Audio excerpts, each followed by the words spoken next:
আসসালামু আলাইকুম মফিজ ভাই, আমি মোহাম্মদ সাজিদুল ইসলাম রাব্বি বাড়িতে এসে জানতে পারলাম যে দোকানের এই জায়গায় নাকি সাপ ঢুকেছে। এই বিষয়ে আপনি কতটুকু জানেন এবং আপনার আইডিতে আমি দেখতে পারলাম লাইভ ভিডিও পালাম। জি, প্রথমত কথা হচ্ছে যে আমি বৃষ্টি হচ্ছিল, দোকানে কোনো কাস্টমার না, এই জন্য আমি লাইভ করছিলাম। লাইভ করতে করতে করতে করতে হঠাৎ করে মানে পানি দেখতে দেখতে হঠাৎ করে আমাদের সোহেল ভাই দেখলো যে এইমাত্র একটা দাগ ছাপের ড্যাম এই যে এই জায়গাতে ঢুকে গেছে, এই যে এই গ্যাপটা ভালো করে ভিডিওটা দেখেন।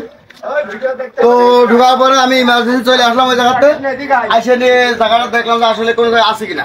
পরে দেখি এবারে আমি দোকানদারকে ফোন করলাম, মানে আমার যে দোকান ঢুকেছে তার কাছে ফোন করলাম যে এই অবস্থায় এই পরিবেশ, আপনি একটু ইমার্জেন্সি আসেন, যেহেতু একটা জাহাজ সাপের ড্যামের বিষয়। অরিজিনাল সাপ আর ড্যাম সাপের ভিতরে ডিফারেন্স আছে।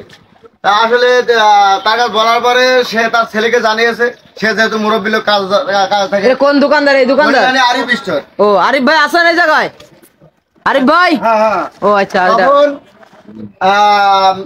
দেখি যে কোনো সাহা শব্দ নেই। পরে আবার মেম্বারশিপকে সাবেক মেম্বার আর কি, তার কাছে ফোন দিলাম, দিলি বললো যে আরিফ যাচ্ছে। তখন তারপরে আমি পাইনি, তখন আরিফ ভাইকে আমি সরাসরি আরিফ ভাইকে আমি জানালাম যে ভাইয়া আপনার দোকানের তো সমস্যা, আমার দোকানে কাস্টমার ভয়তে আসছে না, কিংবা রাস্তায় তো পানি, আপনার দোকানের সামনে যে লোকজন যাওয়া আসা করছে, এই জন্য আপনি একটু তাড়াতাড়ি আসেন। তখন সে কবিরাজের কাছে গিয়েছে, যে বলছে যে আমার দোকানে এরকম সমস্যা আছে কিনা। সে দোকানে না এসেই অমনি কবিরাজের কাছে গিয়েছে। এটা ভালো বিষয়, আমরা খারাপ বিষয় মনে, তবে একে নিয়ে আসা ভালো ছিল। কিন্তু কথা হচ্ছে তখন সে জানে, সে জানার পরও আমার কাছে কল ব্যাক করিনি, আমি আবার কল করেছি, যেহেতু একটা ভয় অবস্থা আছে। কল করার পর সে বললো যে সাপটা ঢুকেছে আমার দোকানের দক্ষিণ সাইডে, ঢুকে আবার ব্যাক করে এই যে দেখেন, আবার ব্যাক করে ড্রামের কল দিয়ে যে হান্নান স্টোরের ওই গোডাউনের পিছনে সাপটা বর্তমানে অবস্থান করছে। ঠিক আছে, এখন আরিফ স্টোর সরাসরি যে দোকানে আছে, সে তার কথা মেনে নিছি, যেহেতু সে না জেনে সবকিছু বলছে সঠিক।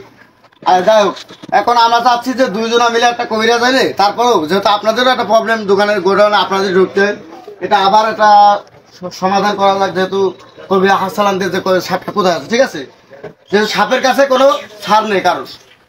আর আমাদের নবীজি সাল্লাল্লাহু আলাইহি ওয়াসাল্লাম বলেছে সাপ দেখলেই তাকে মারবা। আচ্ছা আরিফ ভাই, আপনি কবিরাজের কাছে গেলেন, কি বলিলে?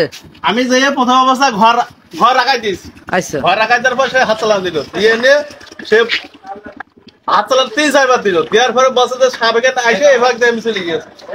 মানে কবিরাজ বলেছে শিওর সাপ আসিল। হ্যাঁ, আমি বলো কি সাপ বলেন তো, তখন থালা ছেলে দাঁড়াও, আবার ফের অপেক্ষা করে আবার ফের হাত চালান দিল, দেওয়ার পর বলছে যে কারণ সাপের ছোট গাছ,